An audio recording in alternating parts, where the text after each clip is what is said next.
Pemirsa, Anda masih menyaksikan tafsir Al-Misbah mengenai surah Yunus. Tadi pertanyaan dari Tante Ida, ada orang yang nggak sholat Pak, tapi selalu diberikan kenikmatan. Jadi dia berpikir buat apa sholat lagi, tuh udah banyak nikmat yang datang pada diri dia. Bukan begitu Tante? Ya.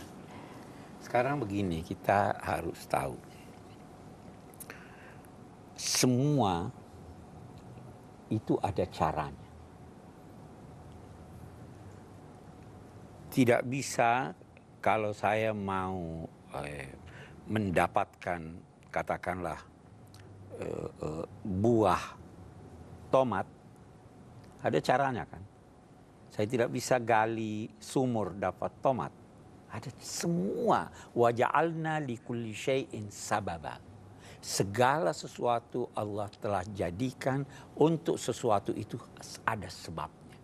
Nah, sekarang kita mau tanya, apa sebabnya atau apa usaha yang harus dilakukan supaya orang dapat duit kaya? Nah, sholat?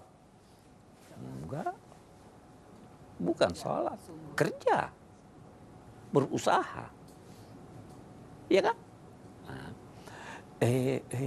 bagaimana supaya saya dapat ketenangan hakiki? Ada, cari duit. Makin banyak duit, bisa makin tidak tenang. Jadi semua ada caranya, ada sebabnya. Nah, itu sebabnya takwa, yang dinamai takwa, punya dua aspek. Ada aspek duniawi, ada aspek ukhrawi. Orang yang tidak sholat, tidak dihukum di dunia. Hukumannya di akhirat. Orang yang tidak kerja, bisa-bisa dihukum di dunia. Dia miskin. Karena dia tidak mengikuti sebab. Jadi, kalau ibu tanya, kenapa ada orang kok tidak sholat kaya? Karena dia ikuti sebab yang ada. Nah, bahkan nanti kita lihat lebih jauh, bisa jadi Tuhan justru lebih menambah rezekinya ini, lebih menambah kekayaan seseorang ini supaya dia larut. Kayak layangan, diulur terus, tiba-tiba putus, jatuhnya.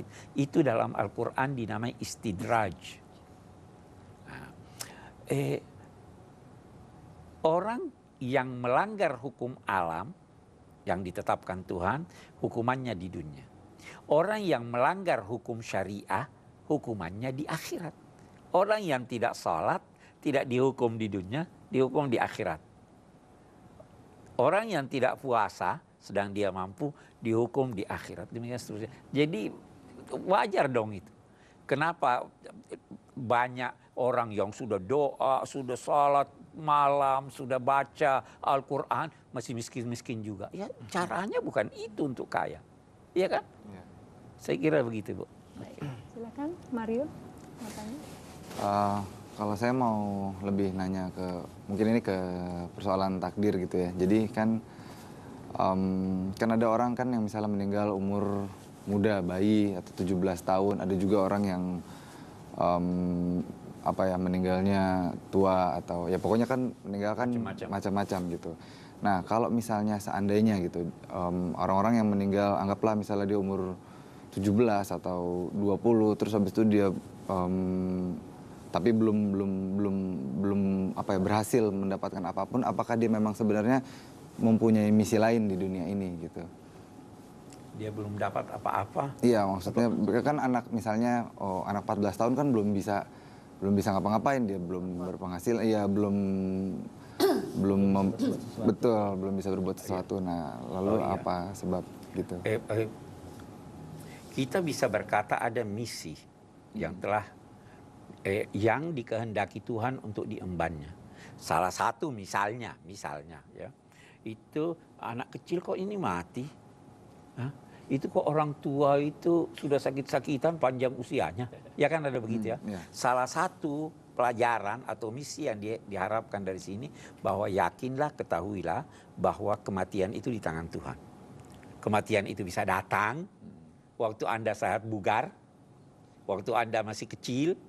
Bisa juga kematian itu datang kemudian walaupun Anda sakit-sakitan. Itu salah satu pelajaran yang dapat ditarik. Nah, memang saya ingin tambahkan, dalam salah satu episode saya pernah jelaskan, memperpanjang harapan hidup itu bisa diusahakan.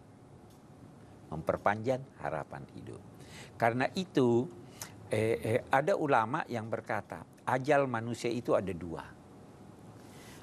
Ada ajal secara umum, ada ajal yang oleh Tuhan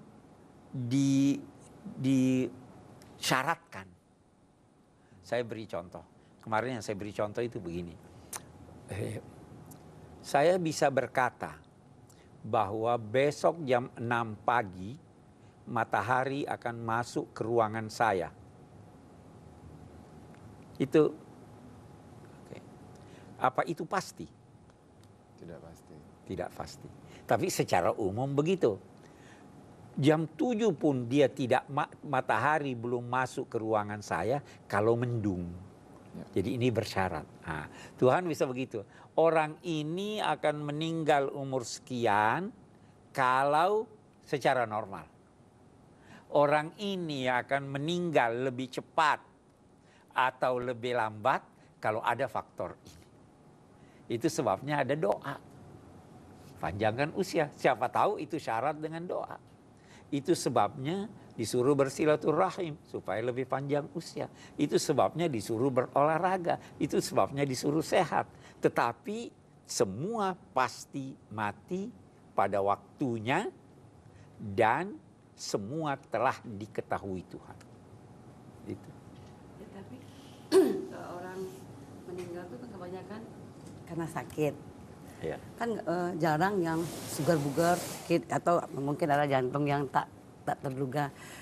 Jadi apakah dia meninggal itu bisa ditunda, umpamanya gini, ada orang yang sadar, aku nggak mau mati muda, saya hidup teratur lah, tidur cepat, pas waktunya, tidak mau makan yang berkolesterol, terus dia mencoba untuk hidup sehat, tapi memang betul sehat karena kebanyakan kayak kita orang-orang lapangan, artis film kan, siapa kan yang umum hidup di lapangan, kan kebanyakan mati muda karena mereka berisiko tinggi hidup mati muda karena memang tidak teratur hidupnya. Itu dokter jantung pun pernah mengatakan begitu. Jadi berarti hidup lebih panjang itu bisa kita diusahakan. Itu yang dikatakan memperpanjang harapan hidup. Nah, kalau kita bicara dari segi Al-Quran, itu misalnya Allah menyatakan waman nu'ammirhu nunakkishu fil khalq. Siapa yang kami panjangkan umurnya. Kata kami, kalau menunjuk Tuhan itu berarti ada keterlibatan selain dari Tuhan. Nabi jangan jauh-jauh, Nabi bersabda, siapa yang ingin diperpanjang usianya, hendaklah dia bersilaturahim. Jadi kan ada usaha, tetapi apa yang telah ditetapkan Allah dalam ilmunya tidak berubah. Hanya saja ada yang digantungnya. Kalau orang ini begini umurnya sekian, kalau dia tidak begini umurnya sekian. Saya kira begitu. Jadi bisa, ya. Kita usaha. Lanjutkan kembali pada kesimpulan ya Pak. Pemirsa, kami akan kembali lagi dengan kesimpulan dari Pak Qurais setelah yang satu ini. Tetaplah di Tafsir Al-Misbah.